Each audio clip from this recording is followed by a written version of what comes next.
today is going to be connected with this link between values and development. And we're going to be exploring that relationship and suggesting some ways in which the central values of human development can best be nurtured through a value-centered approach. I'm personally the executive director of the All Lights Village program, and by the way, to save time and to condense time, we're not gonna read bios. They're in the program, and you can find them there. You know, as the executive director of the All Lights Village, my focus is on alternative energy sources, particularly solar energy. And as the founder of the Global Peace Foundation, Dr. Yunjin Moon, has noted, the solar light is a symbol of the vision and hope of the Global Peace Foundation. Light has an impact on just about every area of human development, particularly health, education, security, and even business and finance. And the excess of community-based development programs depend on the active involvement of members of the community. I think you heard that in the remarks in the plenary today from the Secretary General of Samul Undong. That's a trademark of community-based development. It's not giving people aid, it's not making people beneficiaries, but empowering them to lead their own development. And as I mentioned yesterday when I was moderating the concurrent session, my experience in the Philippines 2 weeks ago also strongly reinforced the vital importance of values and the human spirit. For much of the international news and the news media, there was a lot of focus on the devastation, the destruction that had taken place during the typhoon. But as the reports came in, they also began to report on how communities were beginning to respond. One BBC reporter, Andrew Harding, reported that, and he said, this is, quote, "What's really striking about this town," and he's referring to Guiwan, one of the towns that was really hard hit on the coast, and saying, "What's really striking about this town is how quickly the community has come together again and started to get things going. People may not have insurance here, but they have phenomenal resilience," he said. That resilience, strength, and resourcefulness is what community-based development is all about. Many times, poor and marginalized people have been seen as a target for poverty reduction programs and seeing them as beneficiaries rather than as partners in an effort to address their development challenges. Unlike this traditional form of foreign aid, community-based development respects the values and the culture, traditions, and institutions of community and seeks to nurture their strength and resilience. Local culture provides a sense of identity for rural communities and residents. This identity facilitates common understanding, tradition, and values, all central to the identification of plans of action to improve the well-being of the community. Culture influences the confidence rural communities have for coming together to address specific needs and problems. The local commitment among residents can serve as a valuable tool in shaping the effectiveness of development programs. This is why I have strong conviction that the Global Peace Foundation, and particularly this All Lights Village program, is most certainly on the right track in taking a values-based approach to development, emphasizing family and spirituality. Community-based development absolutely depends on the attitudes and behaviors of members of the community. They have to be able to go beyond narrow self-interest and short-term gains in order to cooperate in identifying and fulfilling common goals. They have to trust in each other and invest their energy in activities that will benefit the whole as opposed to the individual. Unity, trust, self-sacrifice, delayed gratification, these are the keys to successful community development. So without any further ado, let me introduce at this time our first speaker, who will be Mr. Emmanuel Dondon Marquez. You can find his bio in the program, and so to give further time for our speakers, I'll invite him up without further ado.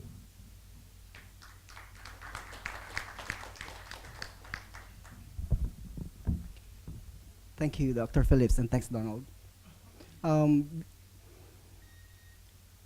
I think we all heard the presentation of the All Lights Village Master Planner, Mr. David Yu, at the plenary, right? Who came from the plenary session? All right. So before we are going into the detail of how we did it in the Philippines, let me just acknowledge the presence of our GPF Philippines Chairman, Dr. Premichua here. He's joining us here in the session. Thank you for coming, and thank you everyone for coming to this session. So, yeah, before presenting our current All Lights Village experience in the Philippines and how the program have impacted our community partners, let me share to you the significance of the program in the country as accredited by the Department of Energy. So with the achievement of the Philippines Department of Energy through the National Electrification Administration in 2009 of 100% electrification of barangays.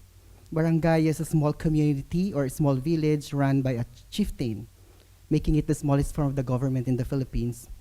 And within the coverage areas of the electric cooperatives, the focus of the rural electrification program shifted in a program called Sitio Electrification Program. A sitio is the next geopolitical unit of the society in the Philippines. It is a territorial enclave that forms part of a barangay. So meaning the location of a sitio may be distant from the center of the barangay itself.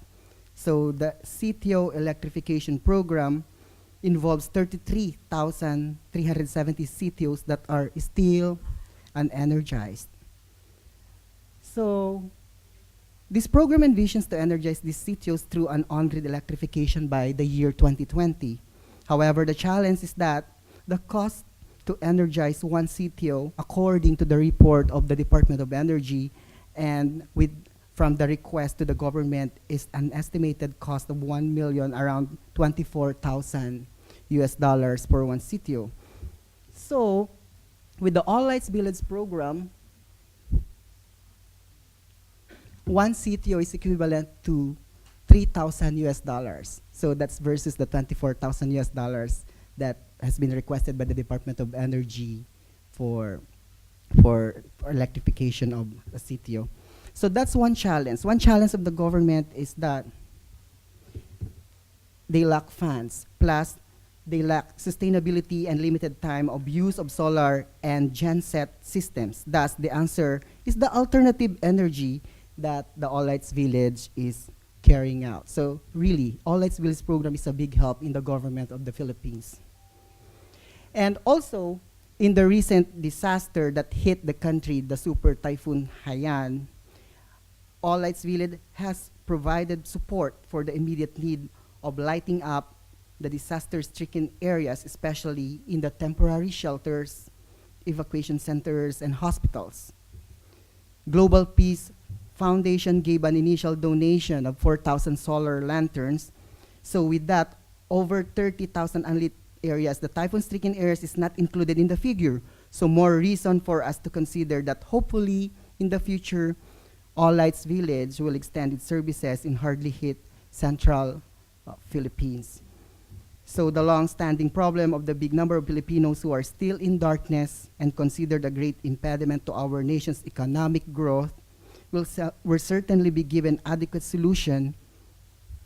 And just, from the speech of our President Benigno Aquino III, he announced in the launching of efforts to find alternative ways of lighting up powerless villages. And just a few weeks after that speech on the electrification project, the launching of the Department of Energy in Malacanang in January of this year, the lighting up of 33,000 plus sitios in the country has been supplemented by the Global Peace Foundation's All Lights Village project, now the signature project of the Global Peace Foundation globally. So to give you a more detailed process on how we do it in the Philippines, or share to you the Philippine experience, let me call on the program manager of the All Lights Village program in Global Peace Foundation Philippines, Ms. Joy Florentino Remigio.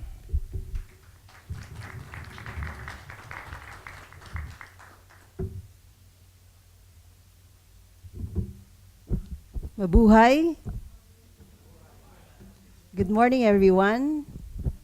Thank you, Sir Don.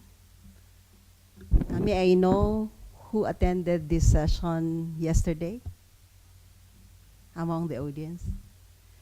Is this your first time to attend this session? Yeah. Who among you attended yesterday? Okay, thank you.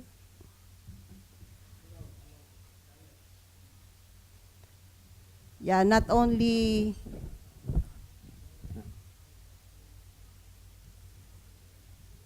let me begin with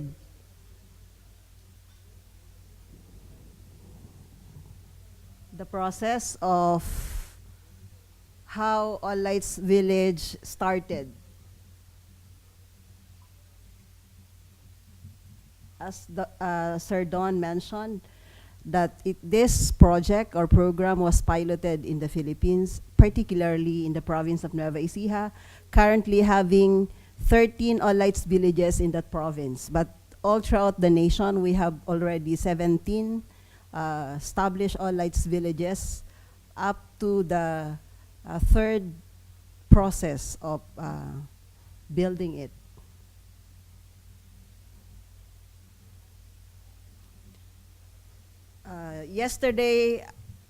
Today I would like to share more on the content of making or doing the process of establishing All Lights Village.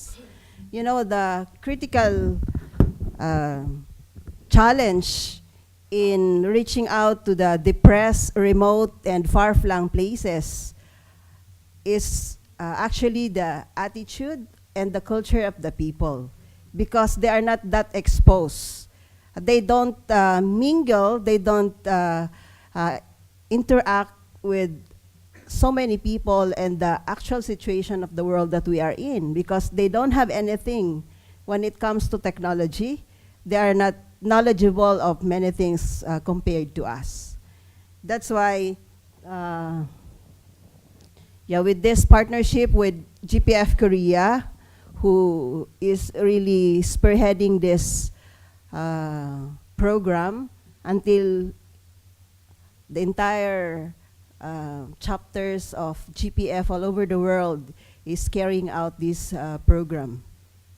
So, as you can see, I don't know with other nations, but indeed, we have to reach out All Lights villages in the Philippines. Like, I have to walk 10 kilometers like that to reach the area in order to ocular and validate.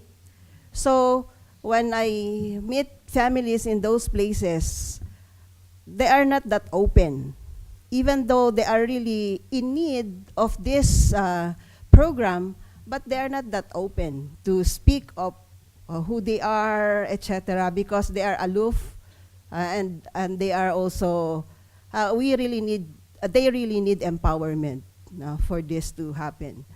So it takes a lot of humorous effort to reach out there, to build good rapport in these people. So in short, from the start of reaching out to them, it's hard for them to really come to us. It's not that easy. Yet,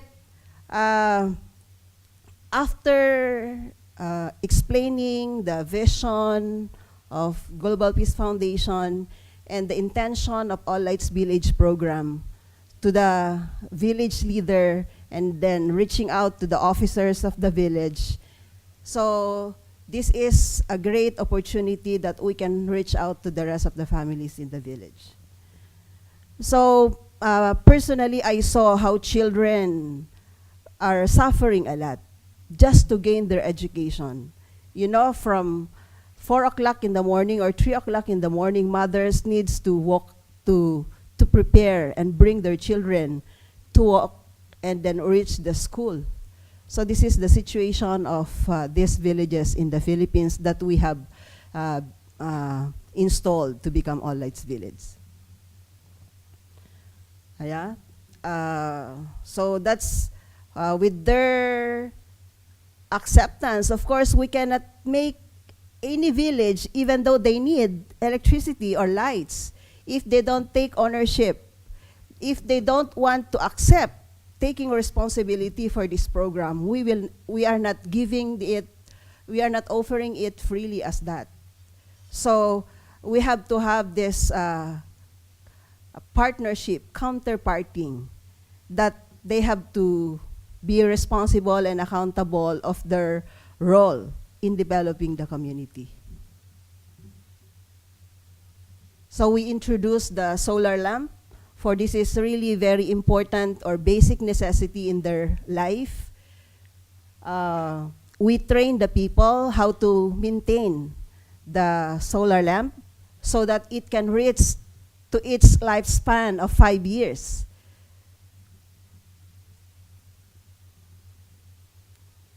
And of course, not only the village level, the higher level of local government needs to be responsible and accountable also to this program. So if we introduce street lighting, we see to it that the local government needs to finance the steel post.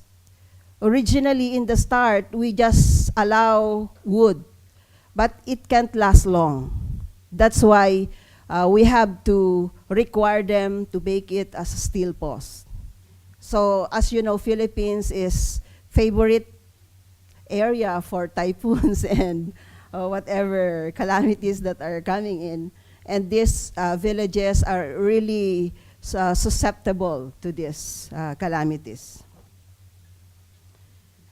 Yeah, as I've said, their attitude and their culture is really problem. So therefore, as we all know, education is the cornerstone of development. Personally, I could see that even though how much we are, the GPF presence is there in the community, if we will not really educate them and they themselves will not take ownership of the program, it won't work. So with the help of the Department of Education and with the help also of the local government and the different offices partnering with the development of All Lights Village, so we are coming up among ourselves first to deeply understand by having such capability building workshop so that all of these key leaders are on the same page of driving the program so that we can also have the same direction, making this village people or the community to develop according to what the vision have, the All Lights Village or GPF vision is. And for the literacy education, we have the alternative learning system, because even though we can put up building there for schooling, formal schooling, yet it's difficult to bring teachers with that far distance unless we increase their salary, I think, special funding for them to work on, unless those teachers is having that missionary spirit and commitment that they can really sacrifice. So GPF Philippines is training our own. We are getting our teachers graduate or any course as long as they finish 4-year course, and then they undergo training for this alternative learning system to become the accredited teacher or instructional manager. So in the same way, GPF can make this IMs or instructional manager understood more. So they are committed and dedicated to the direction and vision. Yeah, the Department of Education is working with us, having or providing teachers to those villages which are near, only like 4 kilometers away, 5 kilometers away, but those very far, we really have to provide our own instructional managers. Yeah, by the start of this program, of course, we haven't received Korea donating multipurpose hall. We started education under trees, under the mango tree or any shaded area sometimes at the in the village leader house, to meet these people and to start educating them. So this is part of All Lights Village contribution to the development of the community by providing multipurpose hall intended for the education, meetings, trainings, or extension programs that our partners can provide to the community. Yeah, one indication of development is economic development, of course. Before providing the economic or the livelihood program, we are training the leaders, most especially, and 15 top members, like the most interested to involve in the livelihood program. So in order to be trained by forming or creating a cooperative that would run the livelihood program to become successful and effective.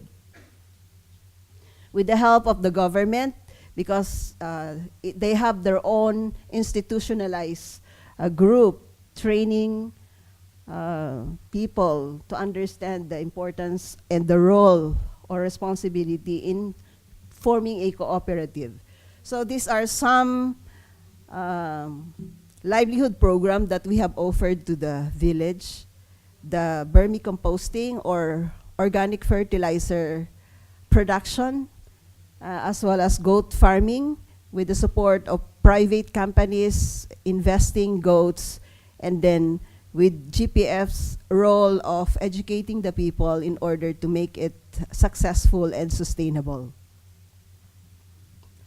So before distributing the goat, actually, we formed the people. There are 2 villages focusing on this program, I mean livelihood.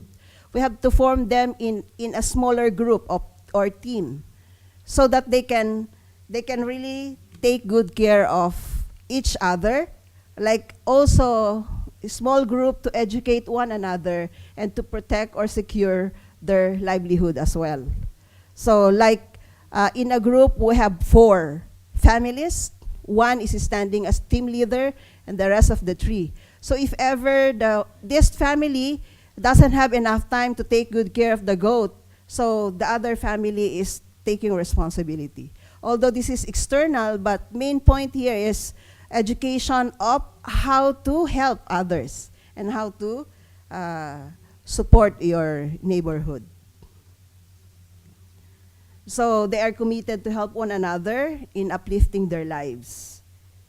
And it is also a means of empowerment. They work beyond their own domestic work and livestock development. So they begin to help not only these members of their team, but the entire community already. So the first 11 villages, actually, these are the villages in the Philippines where you can see more development compared to the rest of other villages which are just newly installed. So in the beginning, if you tell the people to do this, they will. But this time, it's not that way. It's not like that. So of course, we have to meet and we have to inform. This is what we have to do. This is what to happen. So on their own, they are having that voluntary participation to work on which area or aspect to do. Yeah, they are fully aware of equity, that they have to do something for the development of this and the sustainability of All Lights Village in their respective villages. So this is, it looks like monitoring and evaluation is simple thing to do. However, in my point of view with regards to the All Lights Village program, since I believe this is a very important program that can really transform our nation, my country, that can really transform the lives of my fellow Filipino. So we have to go deeper in evaluating and in monitoring the families, not just as whole village, not just the external development, but most importantly, the culture of the people. So these are the external aspect of development in All Lights Village. Yeah, I would like to share some experiences in my monitoring. In the first All Lights Village, the first thing that people in the village recognized was the growth of their population in a year. There was none added, no? There was no pregnancy happen in their sitio or in their village. So the barangay captain or the chairman of the bigger village was really impressed. You know, in the Philippines, when it became like a joke, although it was a reality, that when you are living in an energized village or place, expect you have that much number of children. You know, they have 8 children, 9 children, 7 children. I have 4 kids. I am already in very challenging condition and situation having 4. But for them, even their lives is poorer than mine. But still, they are happy. Yet, this is one important issue that we need to address. And you know, solar, having this All Lights Village program with the help of solar lamp, they said, because my house, my little house became bright already. So I cannot sleep as early as 6 o'clock. This is what they say. They can sleep as late because solar lamp, the solar lantern, they can use it for 10 to 13 hours. The whole night long, it can be turned on. See? So, of course, many children became so interested to enter the formal schooling because of the chances to have this light. They can study well in the evening. You know, in the school, you cannot study well because you just need to listen, but the chance and opportunity for them to comprehend more is during nighttime. So that's for the first All Lights Village. The second All Lights Village, a lot of elderly is living in here, in that village. And you know, due to the fume of the kerosene lamp, they acquired asthma. It's a lung problem, sickness, right? So, however, after 3 months, because I monitor and evaluate quarterly, so after 3 months of using the solar lamp, so I met the wife of the village leader without asking anything, but exactly she told me, Ma'am Joy, I'm very happy to inform you because now I can breathe freely without feeling something. Because before, she felt like there are a lot of grudges when she breathed.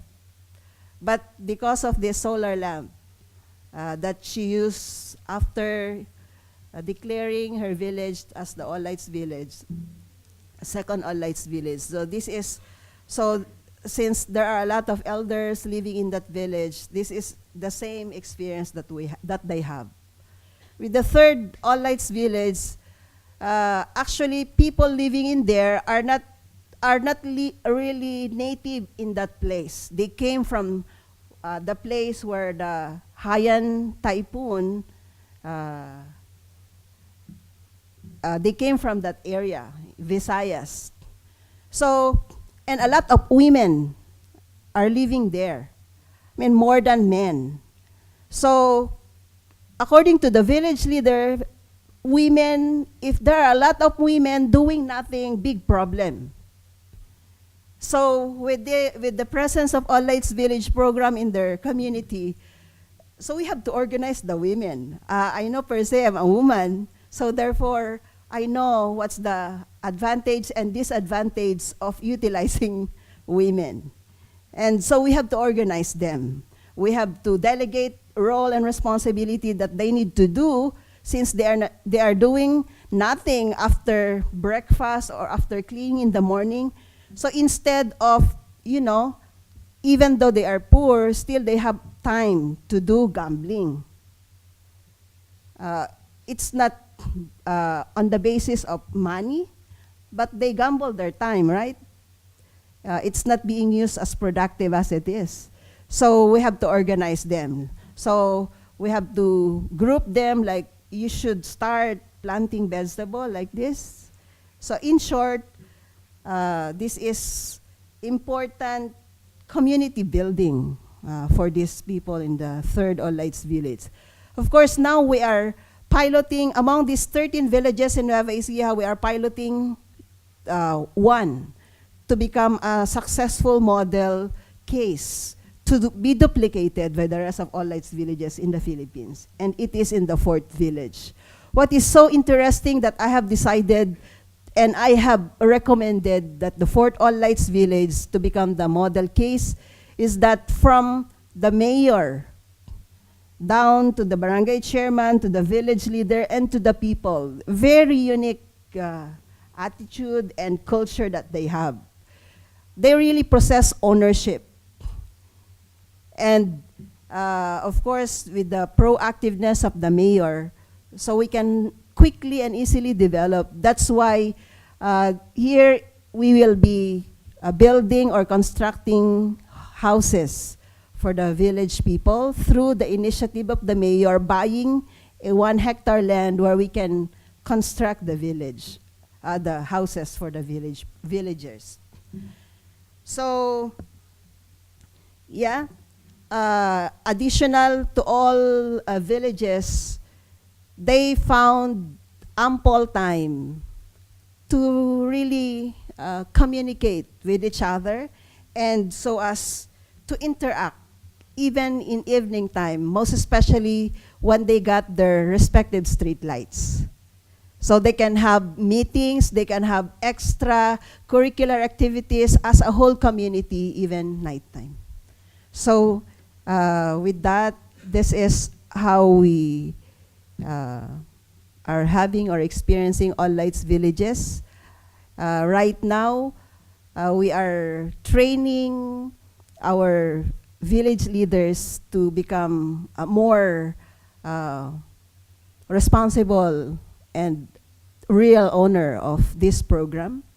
So all throughout Philippines, I have 5 coordinators trained now in order to facilitate, monitor, and so as to closely deal and to closely interact with our families in the All Lights villages. In fact, with all of these facilities that Global Peace Foundation invested in the All Lights villages, they have started beautifying and organizing and making putting everything in shape in the All Lights villages. Because when we started, we cannot see any order. Where is the road? So you cannot see where is the road, where are the ornamental garden. There's nothing like this before. But if you can have the chance to come and see and experience All Lights Village, anyway, Dr. Phillips did in only one village. So I could say All Lights Village program is a catalyst for change because it leveraged those opportunities for the people. One thing that really moves them to take ownership, they felt that they are not alone. When GPF went to the respective villages, they experienced the real culture of one family under God. So that's why they value whatever things that they need to contribute and to do for the improvement of the program. So they can realize their dreams and their potentials with this All Lights Village program. Thank you and good morning.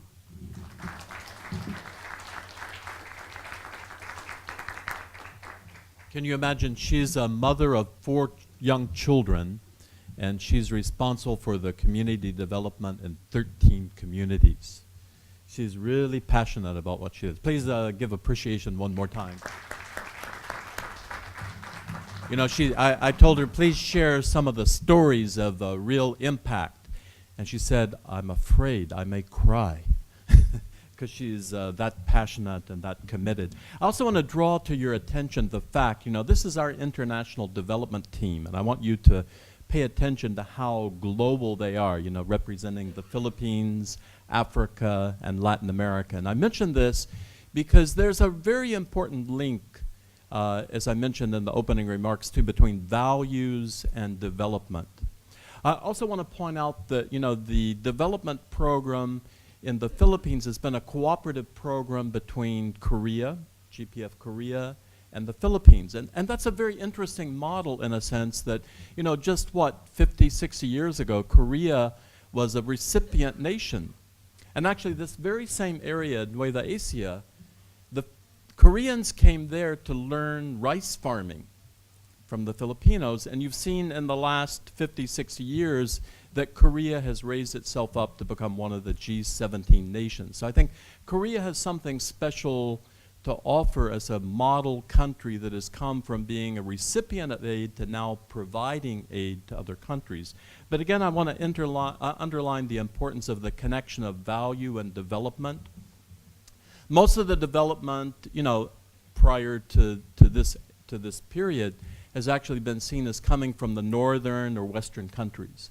And so along with that came, for good or for bad, some Western values. And one of the Western values was the idea that if you give people more freedom, and they have more freedom, then they will pursue their self-interest, and self-interest will create economic engine. Well, that's in contradiction with many traditional cultures, in which the focus is not self-interest, but the focus is on the collective community, being a part of the community. And that's something that is very important to the Global Peace Foundation, and something we consider is very important to development. Now, the next 2 speakers are from Africa, and both of them come from, they're trained in the School of International Training, which is the school that also provided training to U.S. peace volunteers. They're both African, and I know that Mrs. Elaine Wachuka-Hurt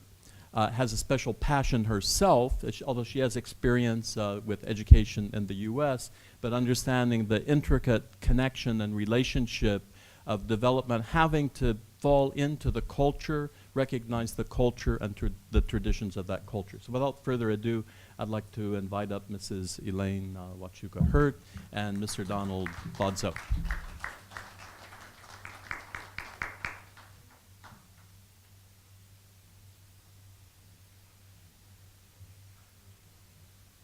Thank you, Dr. Phillips.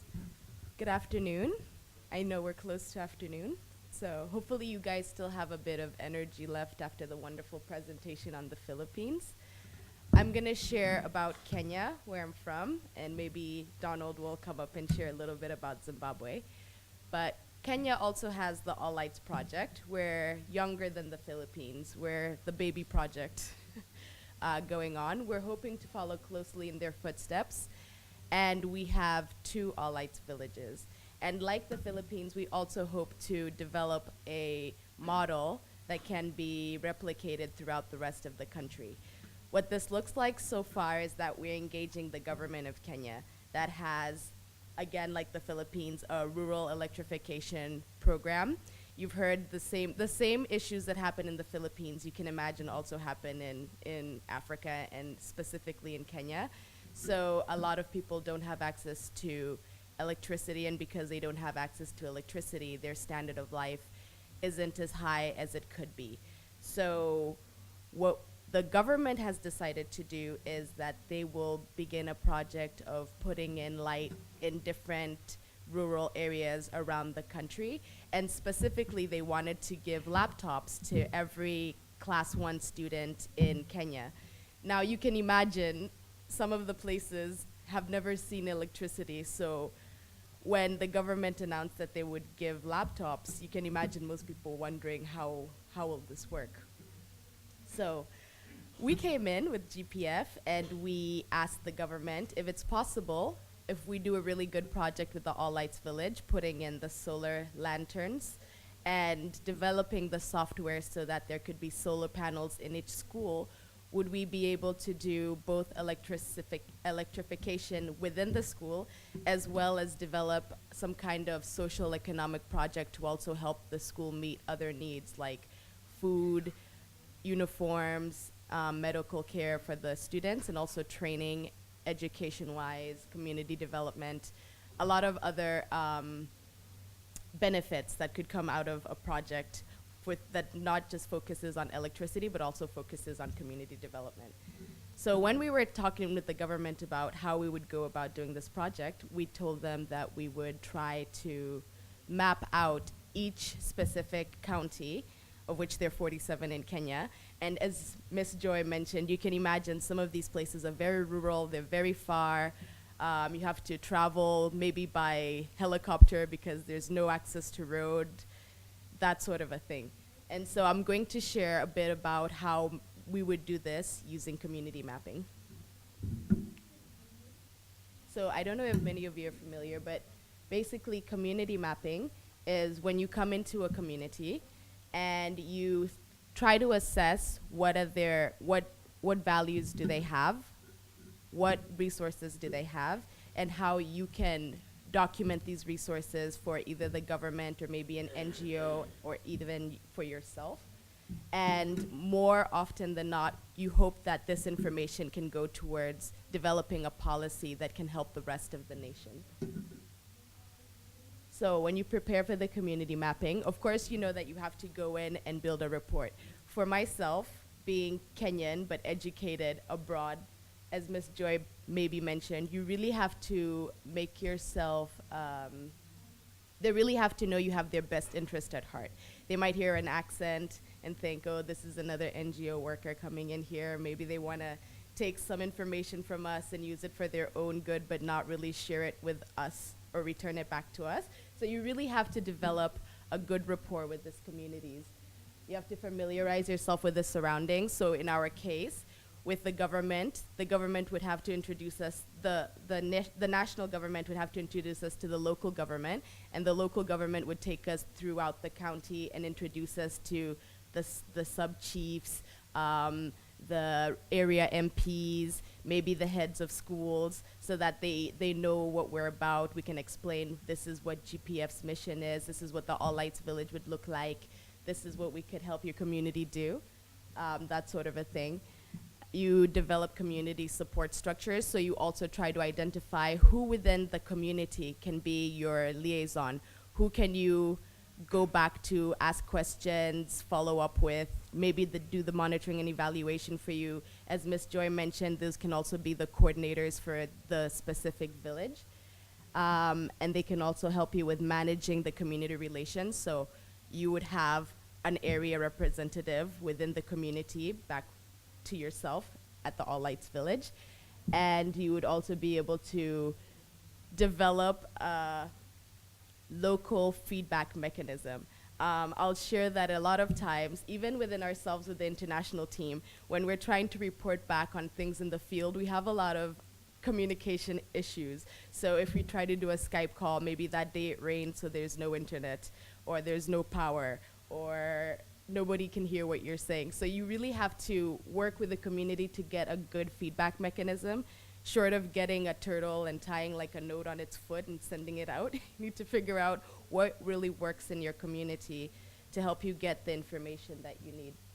And then when you get this information, really documenting it properly so that you can explain it both to the government and back to the community and see how those two parties can really work to make a progressive plan. So as you can see here, this is one of our communities in Pumwani, and this was us going in to build rapport between the area MPs and ourselves.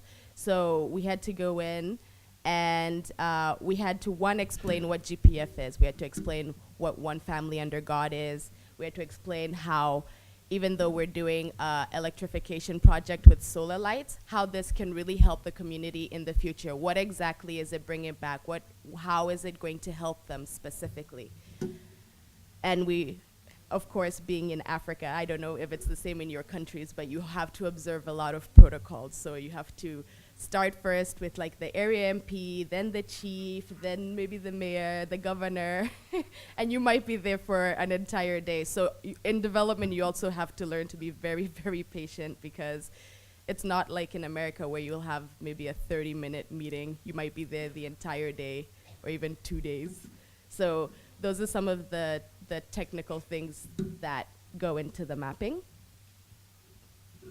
You need to be able to get somebody that you can trust that has good standing in your community to be your liaison. When we first started the All Lights project, it was a bit difficult, I'll have to say, to really identify somebody who was trustworthy and that was also viewed well within the community. Sometimes you might get into a situation where you leave somebody in charge, but they have not been vetted to the best of your ability, and so this person might not have the best character to represent what your organization is doing. In our first encounter, we identified a person who we hoped would be able to kind of be our liaison for the All Lights project, but this person also had a secondary agenda. And so, you know, you really have to be close with the community to find out, okay, this person has a secondary agenda. I have to go back. I have to find somebody to replace them with.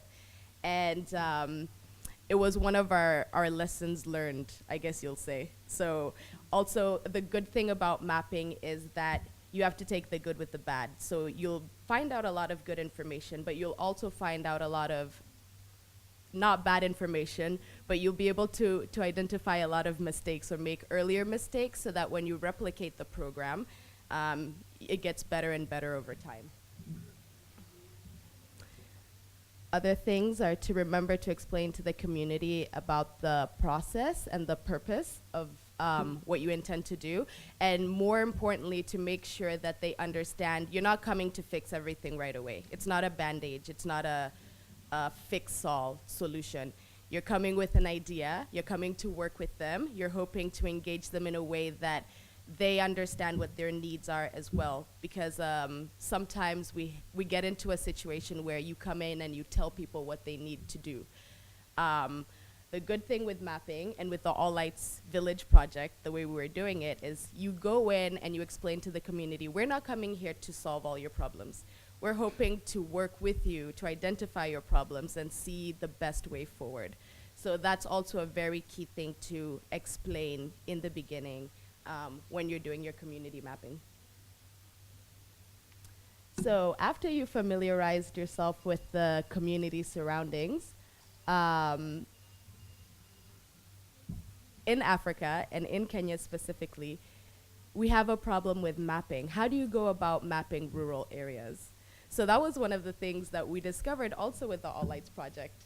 As Ms. Joy mentioned, in the Philippines, after you've walked maybe 10 km in the middle of the bush, you're hot, you're tired, you yourself don't know because maybe you went with a guide. You have to figure out how to also bring the people with the resources, right? So do you bring a GPS? Do you draw a map?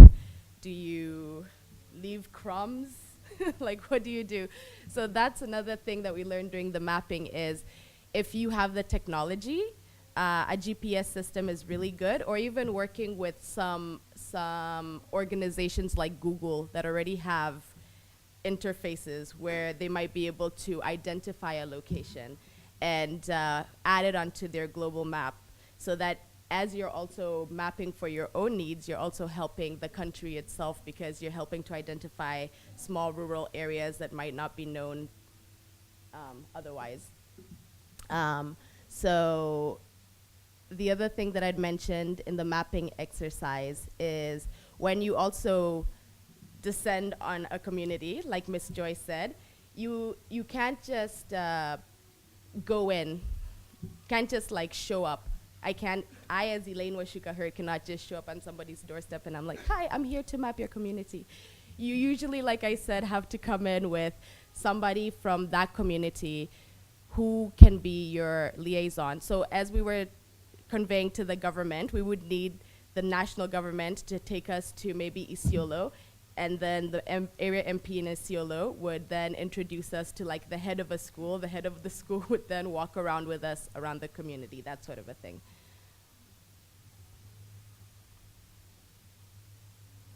Then finally, the last part that I will talk about in terms of all lights and the community mapping is that when you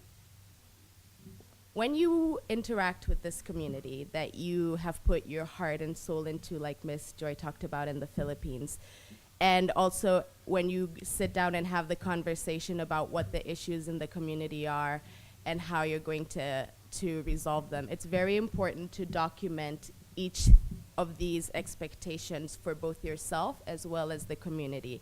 The reason it's important, and in the case of the All Lights, is you have a mission and a vision that you're hoping to achieve. And the community also has a vision that they would like to see for themselves. So as you sit down and you discuss them together for the future, and as you move into a secondary community, it's always good to have the notes so that you can go back and reflect on what was achievable, what was possible, what you think was easy, what wasn't as easy as you thought it would be, and also to see where you can bring in partners to fill in the gaps. The government might be able to do a very large part. You might be able to connect some bridges, but it's also important to help the community know that there are other partners that maybe, in our case, we work with GPF that can come in and help in other areas. Maybe we're bringing in electricity. They might also need a greenhouse. They might also need water through boreholes. They might need teachers in the case of the Philippines to do training. And so it's really important to more so to understand the values of the community and to manage the expectations of the community through their values so that you can really achieve the sustainability that we always talk about. And that's what we're hoping to achieve in our All Lights Village project through our community development, following very closely with what has been done in the Philippines and also some of the models maybe in Nepal and in Korea, or the models that the Koreans are doing in Mongolia and Nepal. And with that, I will finish up and see if Mr. Bodzo would also like to add anything on Zimbabwe. Thank you.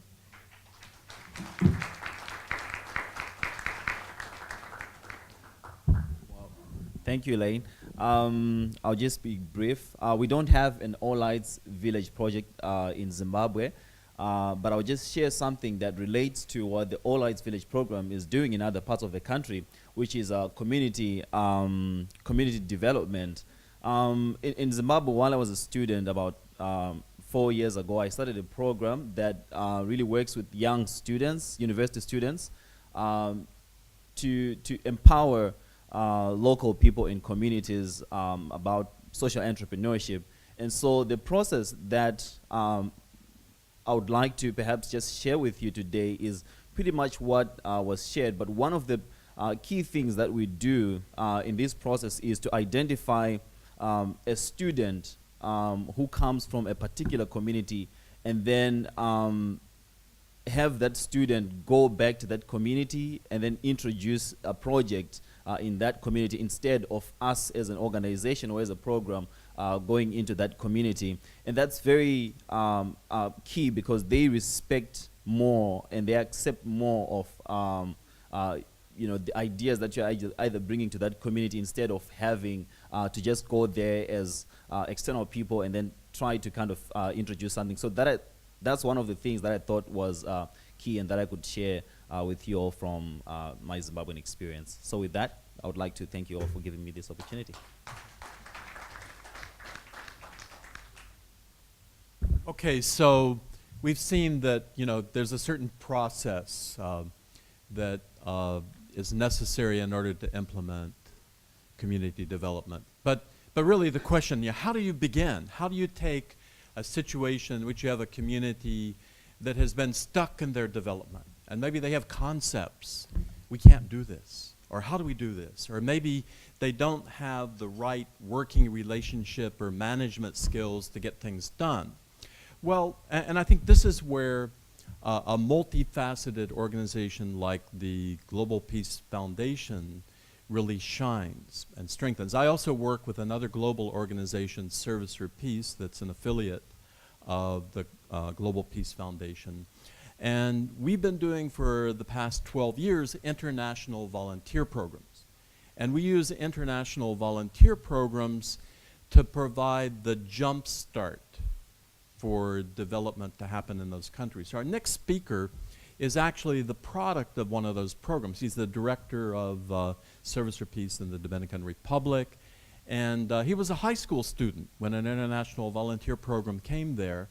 And one of the things that you've heard throughout the presentations is, one of the things that has to, what are one of the values that's important for people in the community to learn is an ethic of service, of coming together and serving others in the community and making the whole community better rather than just their self-interest.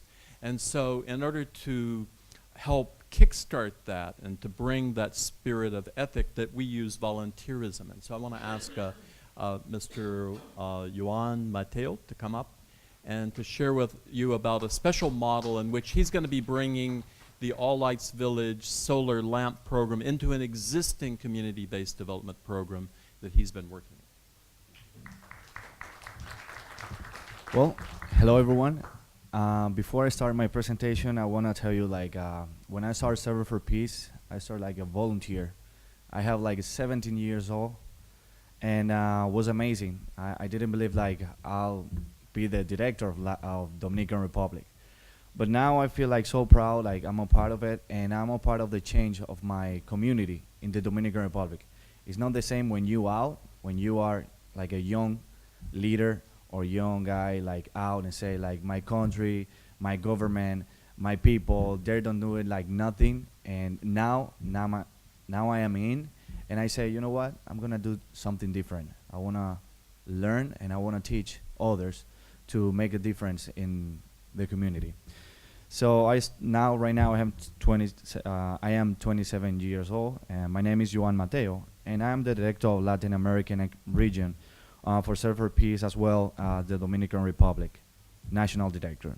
Today, I would like to share with you about the work that Serve for Peace is doing in Dominican Republic and how it relates to innovative, value-based, holistic human development approach. First of all, Serve for Peace is an international nonprofit organization that promotes sustainable and participatory community development through the service. In the Dominican Republic, we facilitate ongoing local projects through the country led by our local team in partnership with the community of peace. We utilize an asset and values-based holistic approach towards community development, supporting local leadership in innovative methods towards sustainable local change. Since 2005, my team in the Dominican Republic has been focusing on the key project in the area of education, health, environment, and community empowerment. A key example of our community development work includes a recent project where we started a cooperative with the name of Cooperativa para el Desarrollo Comunitario. This is in Spanish. In English, is Cooperative for Community Development. And this project is which we utilize local resource with the community members to make organic chocolate products. We started this project with the woman leaders in our community, because in our country, when the women say we're gonna do this, everyone needs to follow what they say, and I feel so proud of that. So in addition to our local community development activities, we specialize in coordinating safe, meaningful, affordable, and fun international server learning opportunities for private groups as well individuals. Serve for Peace utilize a unique approach towards cross-cultural community development that equally prioritize two things: the valuable and genuine experience of volunteer and the sustainable and collaborative development through our long-term partner community in which we work. The thing is, in our community, we don't go there like a superhero. Like we're gonna change, we're gonna paint, we're gonna do this. The thing is, we work with the community, and they say, okay, what we need to work first? What's the problem here? And they work for the 50%. Now they're working for the 60%, and we're working for the 40%, because we don't do nothing. If we go there and build something and then we left. Okay, so in this regard, you may have heard about our Life Village program, right? So our community of peace also face electrification challenge. It is sad to note that the current situation of our community of peace is that they do not receive 24 hours of electricity. They only receive 8 hours per day, which does not allow adequate social and economic development of our communities. However, the good news is that in 2014, our intention is to introduce the All Life Village program into this community of peace. This is a new approach that has not been done anywhere else in the world. And we hope that we will build upon the work that has been done by Serve for Peace to introduce further innovation by bringing the All Life Village in our community. As usual, funding is a challenge. And however, we hope that funding for this project can be sourced from different institutions, individuals, and corporations, including local business people, politicians interested in the topic of renewable energy, the European Union, the U.S. Agency for International Development, and other organizations. The thing is, we have a lot of point to visit, like, and present this project. The thing is, we cannot be like crossed with the hand waiting for something. We need to go there because everything is there, out there, and the thing we need to visit and talk with those people to start those projects, not only in the Dominican Republic. So attending the Global Peace Convention here in Malaysia has been giving me a great opportunity to learn more about the All Life Village program, and meeting with people like Dr. David Yu. I hope that by this time next year, our community of peace will be light up. So thank you so much, and have a great day.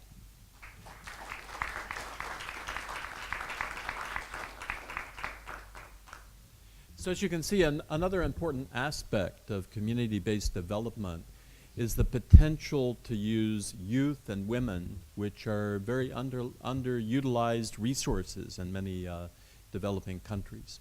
So at this point, we've finished pretty much on time, so I'd like to entertain a few questions from the audience from many of our speakers. You want to pass a microphone?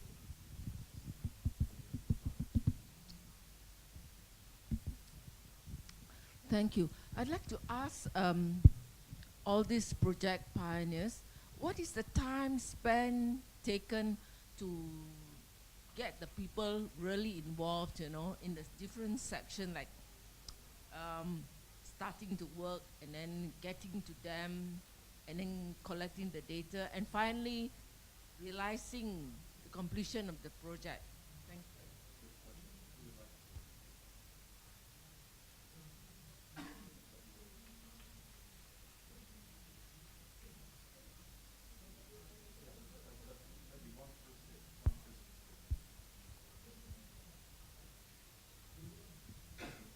Morning, ma'am. For my case in the Philippines, it took for 1.5 months to form and to collect everything so that we can start for the first All Lights Village to be launched. This is day-to-day basis of hard work from the local government up to the village. Yeah, it 1.5 months so that I can start with the All Lights Village. Wow. Hello. Coming from the perspective of community organizing, I was a community organizer for like 7 years. In building the relationship with the people, it's a continuous process. That's why we salute Miss Joy here that she made it for like 1.5 months. But I am sure there will always still, it's an ongoing process of building the relationship with the community. So whether it is in the level of community mapping or from the courtesy call with the chieftain to the project identification and project implementation, the building of relationship and the data gathering and the baseline study is a continuous process. Well, it depends on what the results you might want to have in each particular phase.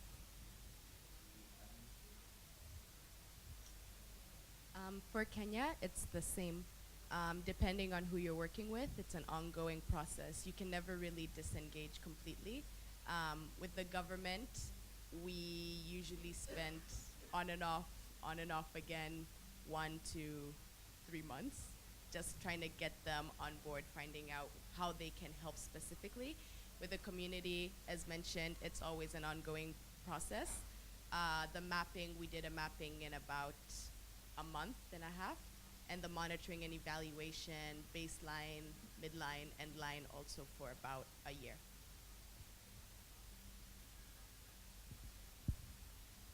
Although, if I may add, Dr. Phillips, it's an ongoing process, but we need to also see how the project, for example, of the community organizing, the whole process is the phase, the timeline. So if it's like for 5 years, the program is, for example, will run until the 5 years, until the phase-out period of the last term or the last cycle, we can always identify a specific timeline for each phase. And I think your part of your question was how long does it take, right? And right, and I think generally, that the experience in the field is pretty much 3 to 5 years commitment is needed, and the inline sign-off is basically when can you leave and be assured that everything doesn't stop when you leave. And so, but that process begins right from the very beginning, even in choosing the village, choosing the people that you're working with, to make sure that you're not building a sense of dependency. And just one other thing to note, in that these projects that we're using a special kind of element, as I mentioned, of volunteering. Now the volunteers go, they're only there for a short time, like maybe a week or 2 weeks, 3 weeks at the most, but a lot can get done in a short time, and it makes a good model. But you have to be careful that the volunteers are also trained to understand that they're not coming there to do the work, they're coming there to give that kind of seed of the spirit of service in that community.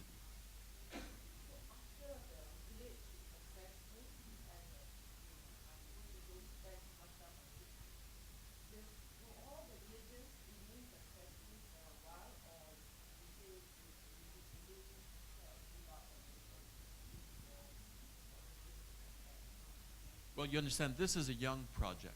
We're still like a year and a half in our but again, if you look at in the field, the history is very spotty. Even with like the World Bank, they've had difficulty finding that when that impetus of support goes out, that I would say that maybe as many as 40% of the communities either flatline or they go down. And so that's kind of one of the challenges of the development community. Yeah, that's a problem that we have to address. And again, it goes back to the whole idea of inculcating values into that community that makes them self-sustaining and self-reliant. I think we had another question in the back. Yeah, my question is on the matter of getting ownership for the projects. We have seen that it's very difficult to get 100% ownership of the project. There will be some people who want to do nothing, but at the same time, they will want to get benefits of what others have done.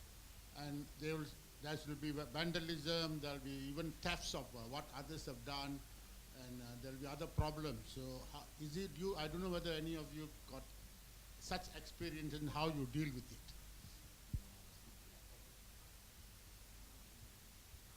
That's a really good question. And actually, that's one of the things that I studied at the School for International Training that Dr. Phillips had mentioned. So this is a reoccurring problem that's been going on for 50 years or something. But one of the ways that we were taught to deal with it, and that I've been doing in Kenya, is something called positive deviance. So you pick somebody who looks like they're more engaged, they have the passion, they have the drive, and you use them as an example for the ones that are not so interested in whatever project you're working on or in getting engaged, as the ones who are more involved and who take this on and have the passion and the leadership, and you really focus on them and you kind of market them, you brand them as these are the shining stars. And funny enough, then others who originally were kind of like, I'll just sit back and wait and see how this will work, become more engaged and then become interested based off of the success of the project and the success of the people that you've been marketing. So that's one specific approach that I've been using to solve this problem in Kenya.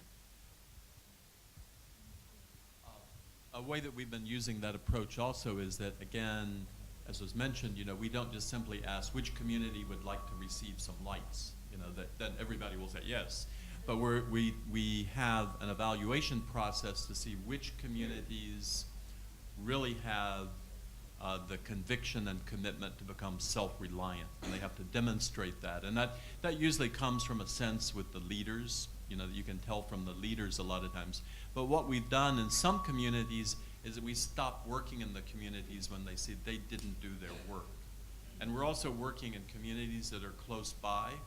And so it's very similar to what Elaine was mentioning, that then those communities, they come and they say, well, why aren't you continuing to come back here? And we said, well, you promised to do this, didn't happen, and so we're now working in this community. And so if they take that in a good way, and then they're able to learn from that, is kind of a way that you can encourage them and make them realize that it's a two-way thing. It's like you have to do something, and then we'll do something, that we'll move on that too. It's that kind of process. Any other questions?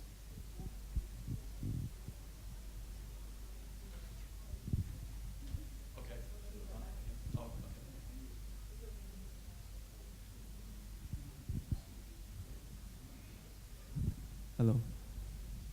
Maybe not a question, but just to add more on the community development.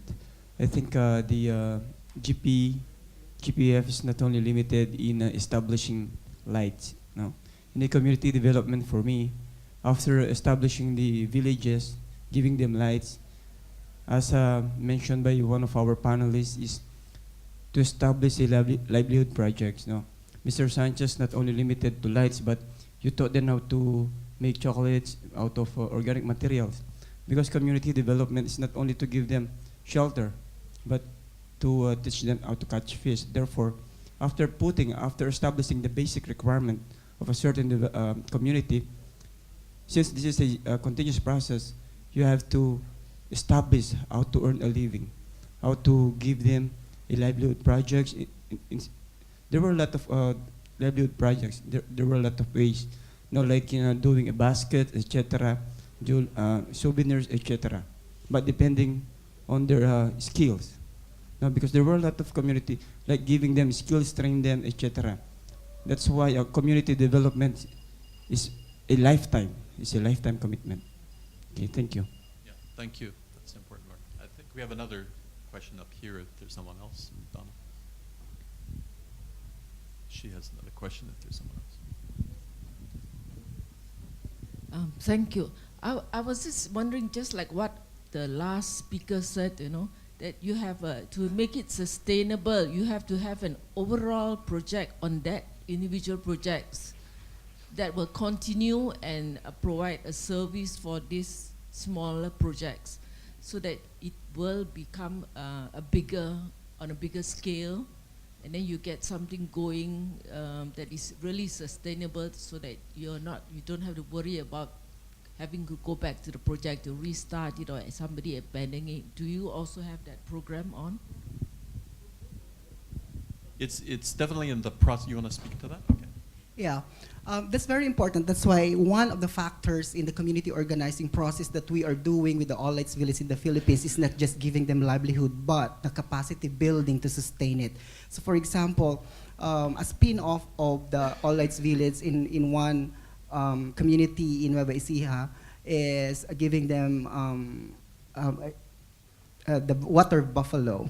So it doesn't end there. So we have to ask the donor or institution with the partnership of the local government units to provide training on how to augment their income out of these livelihood projects that they themselves identified. So this is also in preparation of the phase out period, because we cannot stay in the community forever. That doesn't mean that, when you stay there for like 10 years, it's not a community development anymore. There should be a timeline. So what's important here is the turnover plan or the phase-out plan. So in the past NGO that I've worked with, they've been there for the community development for like 20 years already. So I started there. That was my first job. And what we are doing is similar to All Lights Village, but this is forming the farming communities, the farmers, into a cooperative development. And we started as like, they started, I didn't start the program, that's 20 years ago, but they started at around 100 communities, and then after 5 years of forming the Association of Farmers and becoming a cooperative, they had 46 who remained as part of the program. And now they have 11 very strong, empowered communities who now runs a bank, who's now, the group is, they are now a federation of farmers, and they are now into agro-business. They are one of the organic producers, one of the biggest organic producers for rice in the Philippines. So I think that's how we should manage the community development. That's why capacity building is very important.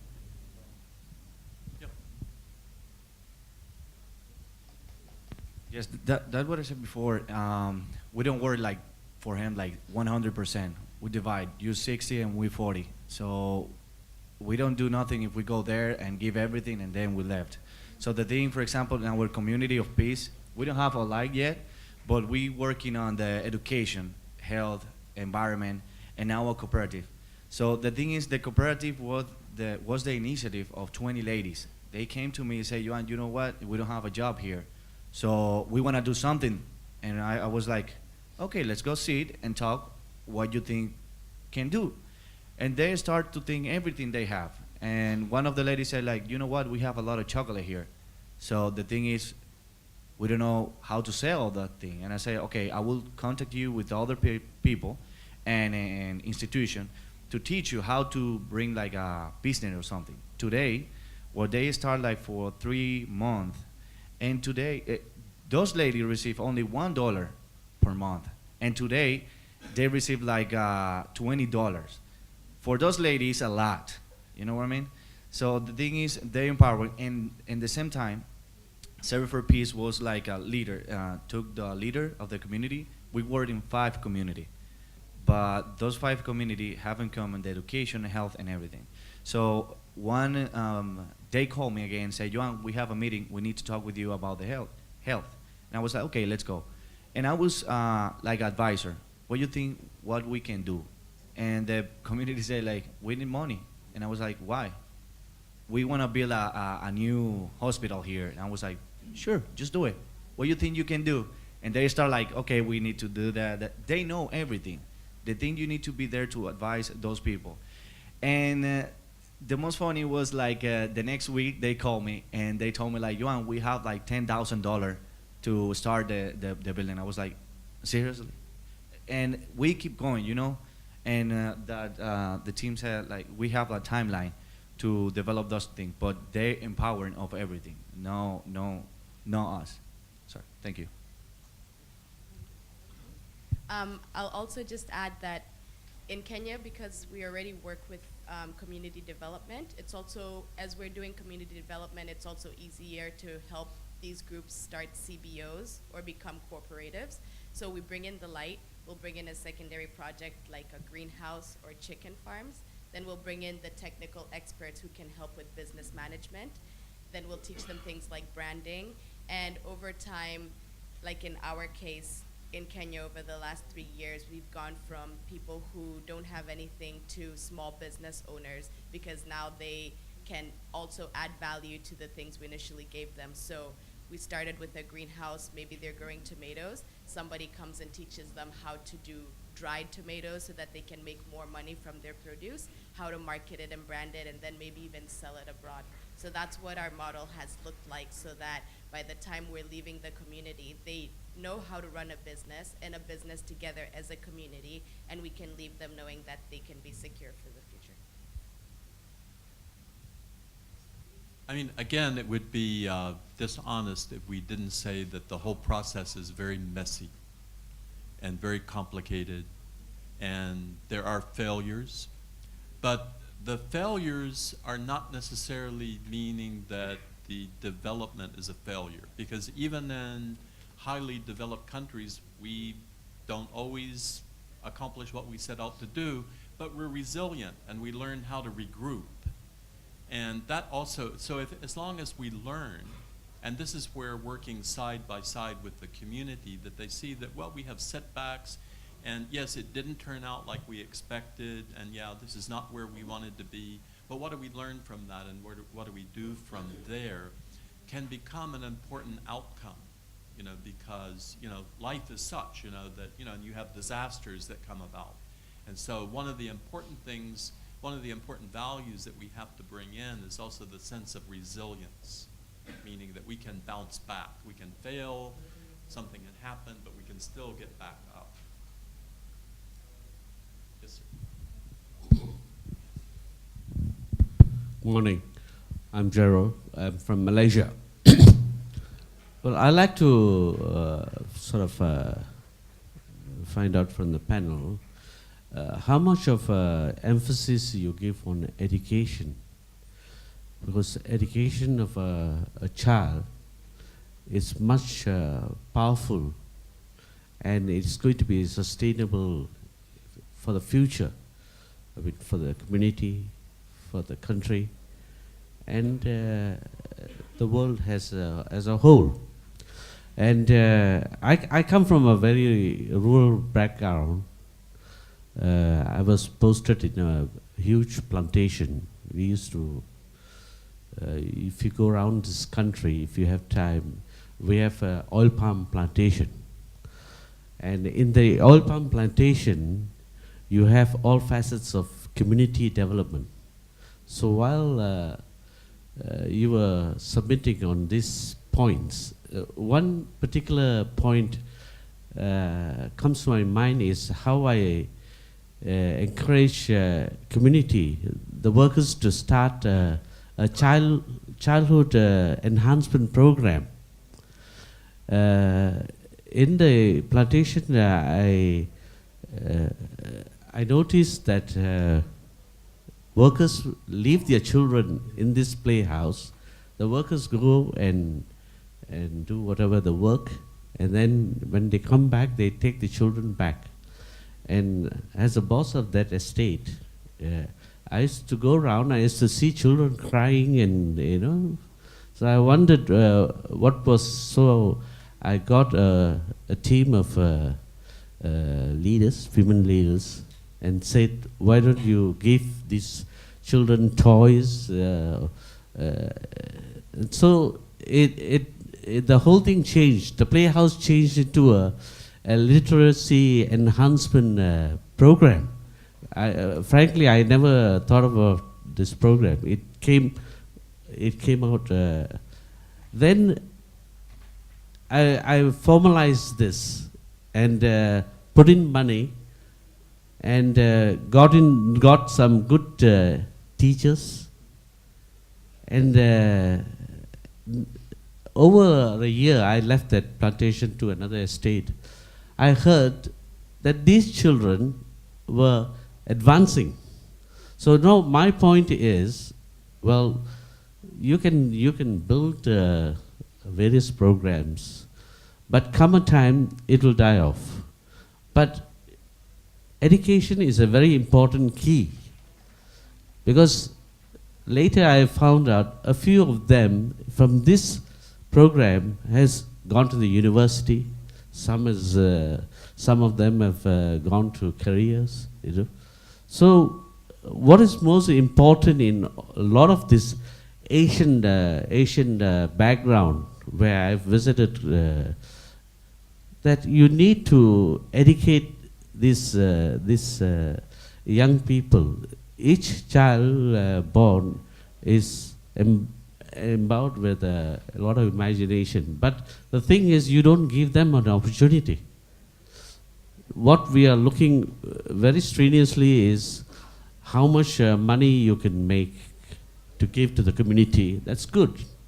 But what is lacking behind in the world today is you don't allow the poor child who is standing at the door and wondering what will be the future. You know? I totally agree with you, and I'd like to add on to that, that not just technical education, but also character education has to be an important part of that. And that was mentioned, maybe not emphasized as much, because I think there were more questions about entrepreneurship than what was going on. But both in the Philippines, there's the alternative learning system that is, of course, it's aimed at adults, but how are you going to teach children effectively if the parents are not literate and so forth? Do you want to speak a little bit? Actually, in one village that we are modeling or showcasing now, even though All Lights Village, we started with lights, but actually the ultimate purpose of these lights is an equipment for education. It should be used for education of the children. And additional are the household chores of the mothers and fathers during nighttime. So that's why I should say 90% education must be playing such a role in All Lights Village program, because we strongly believe that education is basic right of each individual, of every human being, and the cornerstone of development, it should be from education. Even though how much we try to explain these technologies, if people are not educated, so they cannot really take responsibility or ownership over the program. So what we do in the Philippines with that village, aside from there is a school in that village for formal education, but due to poverty, parents cannot send their children to schooling. So GPF initiated or implemented the alternative learning system. This is for elementary level and high school level. For children and for adults, regardless of your age.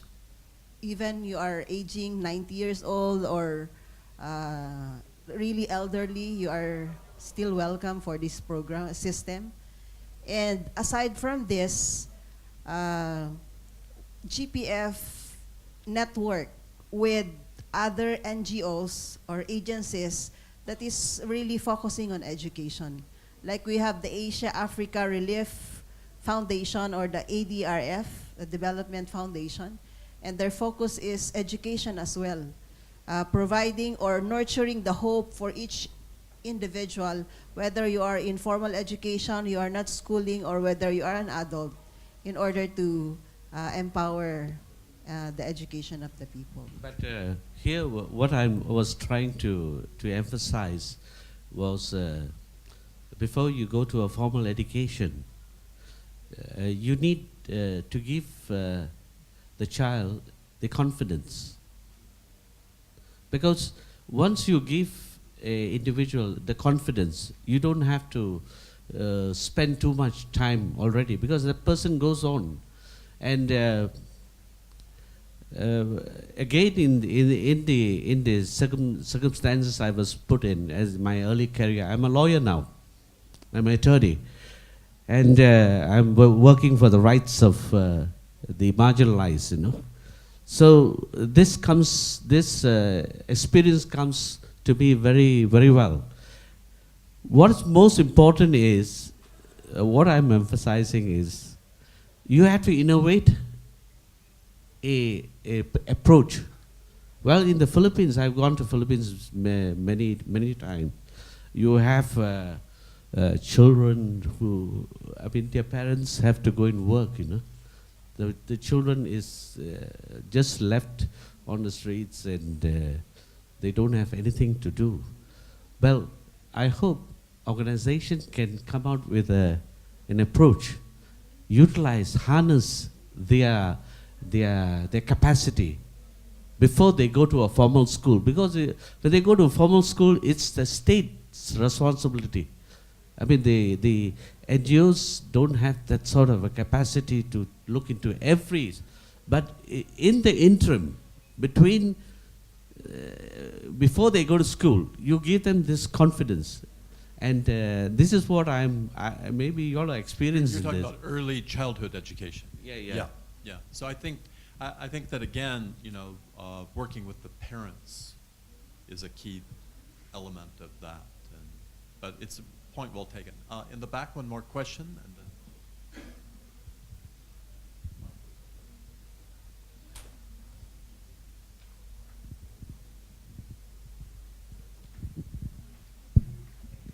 Thank you very much.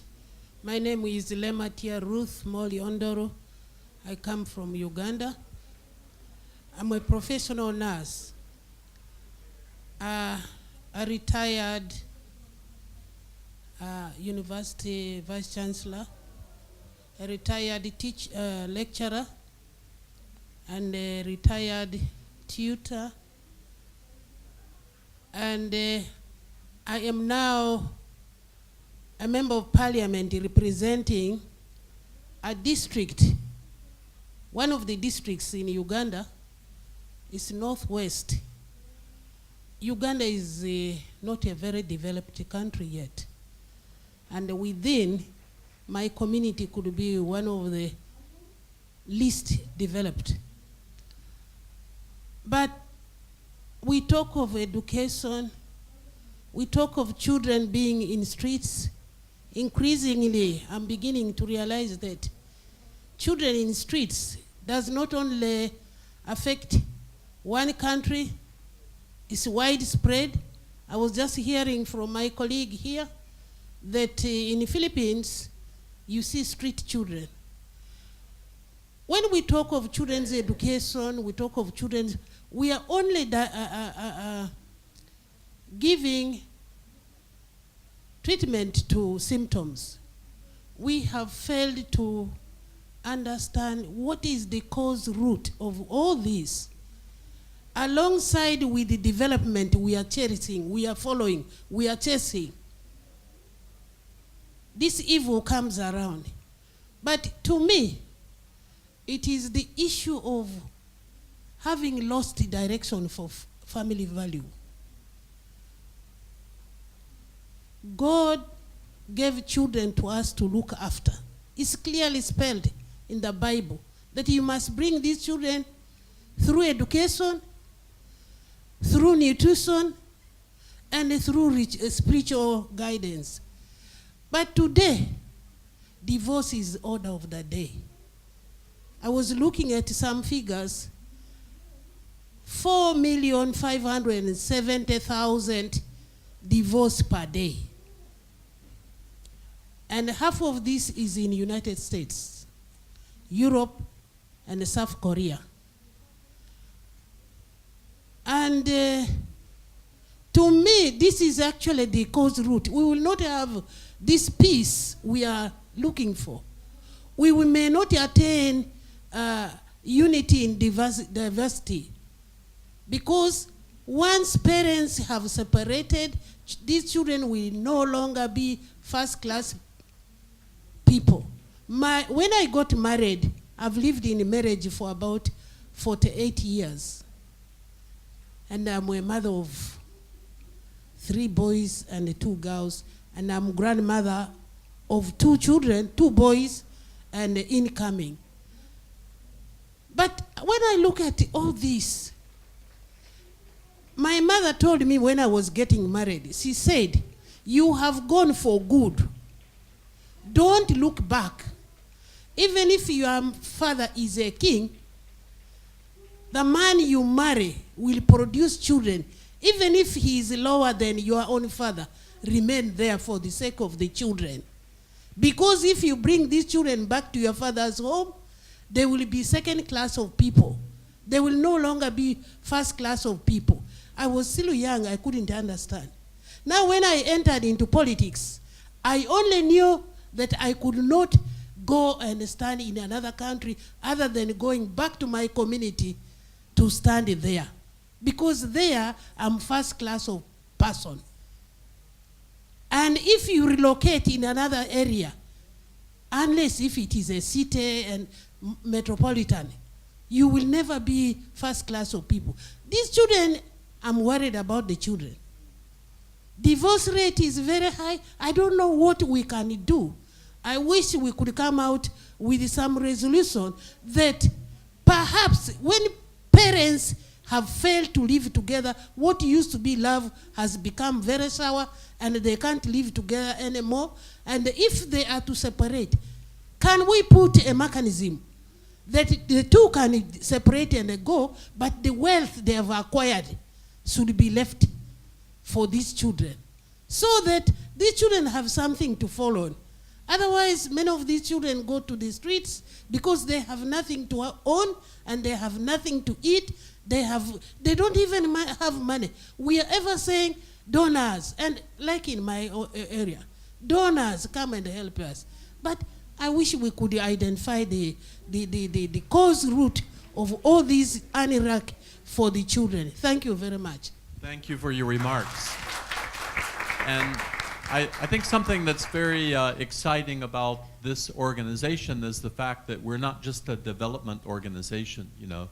There's a concern for family strengthening, there's a concern for spirituality, and I think as you pointed out, you know, that we have to deal with the root causes, not just simply dealing with them. And maybe one last comment if we could have from... I know we can't get all the answers from you. You're going to give us some answers, right? See, I know each country and each area has got different problems. Like where there is no light, we can provide light. Where there is no education, we need to provide education. So I think I'm glad that I'm here today to know that there is such a possibility and there is a body which can assist us in advising us and any other way that we could move further. But I think I need to identify what is needed in my own area. And I think that is my responsibility. I can't come and give you all my questions and all my needs to you, but I think this is an opportunity given to me to identify the problem in my area, and I will come back to you where I need some assistance. And I think we will work together. And I think this is what I have learned out of this convention. Thank you. And I think that's a very good way to finish our session, because that's exactly the point of our presentation, is that every community has everything they need to solve their own problems. They don't need to come from outside.